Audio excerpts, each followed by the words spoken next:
আমরা একটা কঠিন সময় পার করছি। এখন ঝগড়া করার সময় না। কোনো জায়গায় যদি আপনি আঘাতপ্রাপ্ত হন, আপনাকে চুপ থাকতে হবে।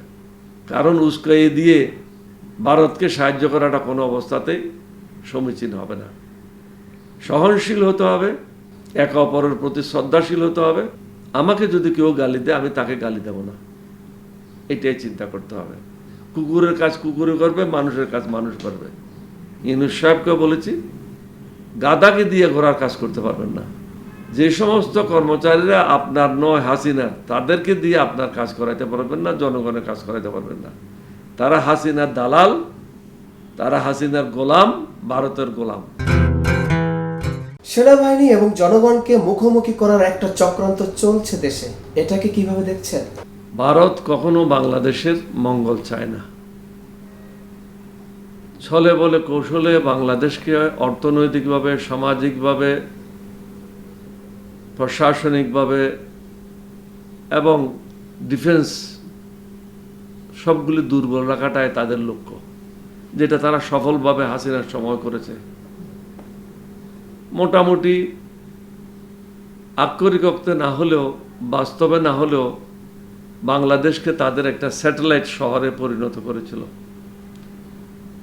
মোদির অনুমতি ছাড়া কোনো কিছু এখানে বাংলাদেশে হতো না। আজকেও পত্রিকাতে আছে, জয়শঙ্কর হাসিনাকে আর্লি ওয়ার্নিং দিয়েছে, অর্থাৎ কি হচ্ছে না হচ্ছে এই ব্যাপারে তাকে আর্লি ওয়ার্নিং দিয়েছে। সুতরাং এটাতেই বোঝা যায় হাসিনা ছিল ভারত সরকারের একটা স্যাংশন বাংলাদেশে। হাসিনা বাংলাদেশের জনগণের স্বার্থ কখনো রক্ষা করে নাই, বাংলাদেশের স্বার্থ রক্ষা করে নাই, বরং তিনি সবসময় সদা সর্বদা ভারতকে কিভাবে সুযোগ সুবিধা দেওয়া যায়, স্বামীকে কিভাবে খুশি রাখা যায়, সেই কাজগুলি তিনি করেছেন। আমি মনে করি বাংলাদেশ একটি স্বাধীন সার্বভৌম রাষ্ট্র। এদেশের মানুষ 3 লক্ষ বলেন আর 30 লক্ষ বলেন, যাই বলেন, বহু রক্তের বিনিময়ে আমরা এদেশ স্বাধীন করেছি। আমি একজন ক্যাপ্টেন হিসেবে আমার কি বা চাকরি ছিল? আমি তো কারো হুকুমে যাই নাই। আমরা বিদ্রোহ পরিকল্পনা করেছিলাম। আমি, লেফটেন্যান্ট কর্নেল এম.আর. চৌধুরী আমার এককালীন অধিনায়ক,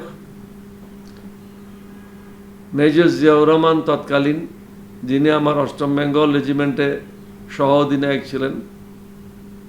প্রথমে আমি এবং কর্নেল এম.আর. চৌধুরী আমরা দুজনেই বিদ্রোহের পরিকল্পনা করলাম।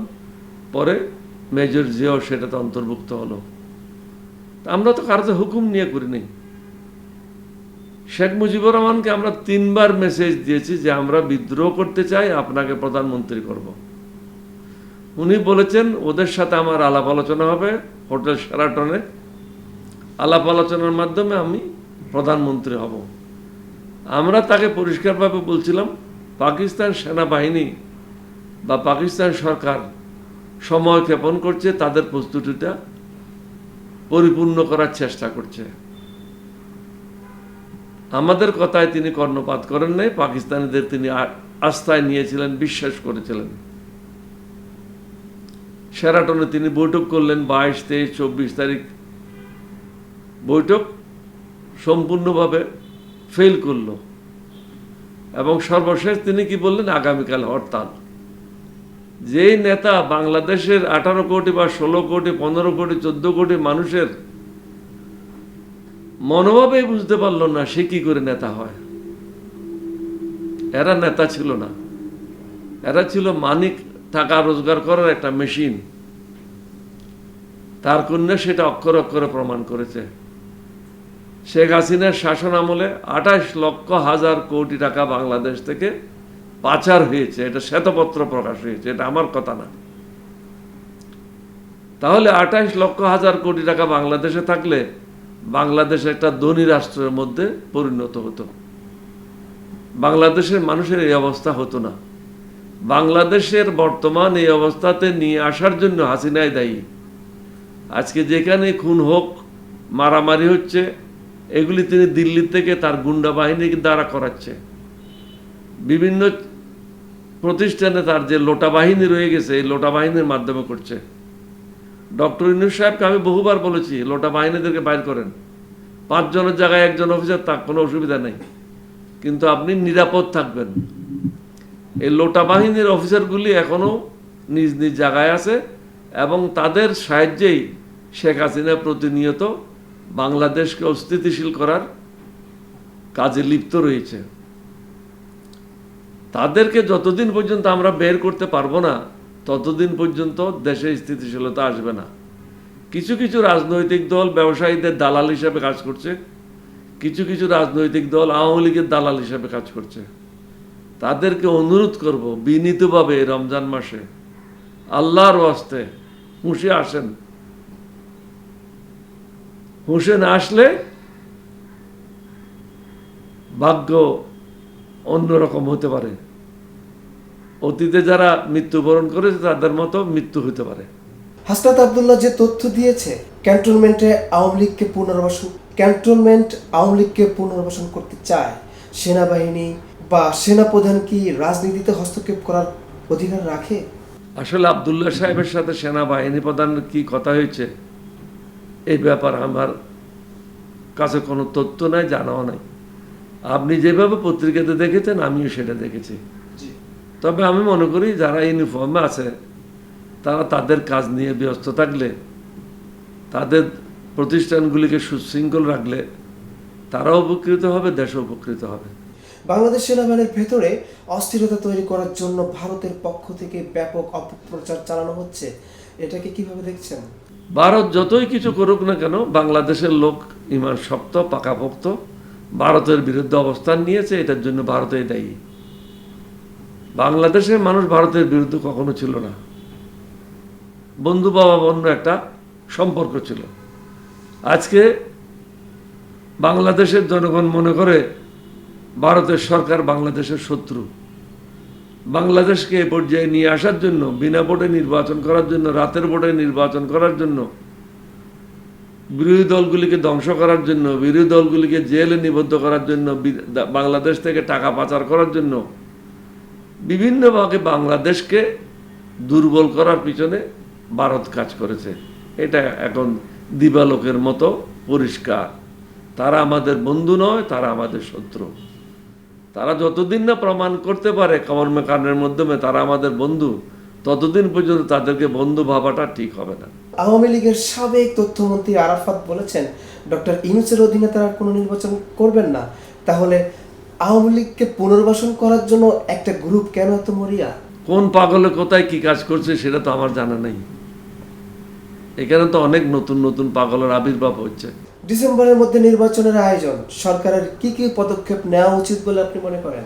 সর্বপ্রথমে নির্বাচন সংক্রান্ত যে সমস্ত প্রশ্নগুলি উত্থাপিত হয়েছে বা নির্বাচনকে সুষ্ঠু এবং অবাধ করার জন্য যা যা প্রয়োজন, বিভিন্ন দল থেকে যে সমস্ত পয়েন্টগুলি পাচ্ছে, এগুলির মধ্যে থেকে যেগুলি গ্রহণযোগ্য সেগুলি নিয়ে ওটা বাস্তবায়ন করার কাজ হাতে নেওয়া উচিত। তারপরে সংবিধানের বা অন্যান্য সংস্কারের কাজগুলি হাতে নিতে হবে এবং তাদের হাতে যথেষ্ট সময় আছে, 9 মাস সময় আছে। 9 মাসের মধ্যে যে সংস্কারগুলির কথা আমরা আলোচনা করেছি, এটা 6 মাসের মধ্যে 100% সম্পূর্ণ করাটা কোনো কঠিন নয়। তবে আমি আবারই বলি, ইউনূস সাহেবকেও বলেছি, গাদাকে দিয়ে ঘোড়ার কাজ করতে পারবেন না। যে সমস্ত কর্মচারীরা আপনার নয় হাসিনার, তাদেরকে দিয়ে আপনার কাজ করাইতে পারবেন না, জনগণের কাজ করাইতে পারবেন না। তারা হাসিনার দালাল, তারা হাসিনার গোলাম, ভারতের গোলাম। জামাত এবং বিএনপির মধ্যে ভয়াবহ দূরত্ব তৈরি হয়েছে, যেটা আসলে রয়ের পরিকল্পনা ছিল। আপনি কি মনে করেন এসবের পেছনে কোনো চক্রান্ত আছে? যেহেতু রয়ের সাথে আমি কাজ করি না, তো রয়ের কি চক্রান্ত ছিল সেই ব্যাপারে আমি বলতে পারবো না। তবে রাজনৈতিক দলগুলির মধ্যে সৌহার্দ্যপূর্ণ সম্পর্ক থাকাটা খুবই জরুরি, কারণ আমরা একটা কঠিন সময় পার করছি। রাষ্ট্রীয়ভাবে হোক, দেশ হিসাবে হোক, আমরা একটা কঠিন সময় পার করছি। এখন ঝগড়া করার সময় না। কোনো জায়গায় যদি আপনি আঘাতপ্রাপ্ত হন, আপনাকে চুপ থাকতে হবে। কারণ উস্কাইয়ে দিয়ে ভারতকে সাহায্য করাটা কোনো অবস্থাতেই সমীচীন হবে না। সহনশীল হতে হবে, একে অপরের প্রতি শ্রদ্ধাশীল হতে হবে। আমাকে যদি কেউ গালি দেয় আমি তাকে গালি দেব না, এটাই চিন্তা করতে হবে। কুকুরের কাজ কুকুরে করবে, মানুষের কাজ মানুষ করবে।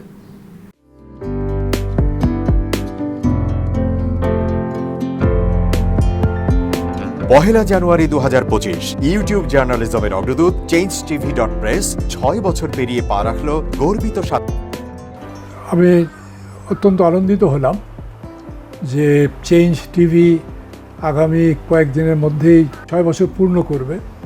আর হাঁটি হাঁটি পা পা করে চলা শুরু করে এখন সে বেশ দৌড়াদৌড়ি করছে বলা যেতে পারে।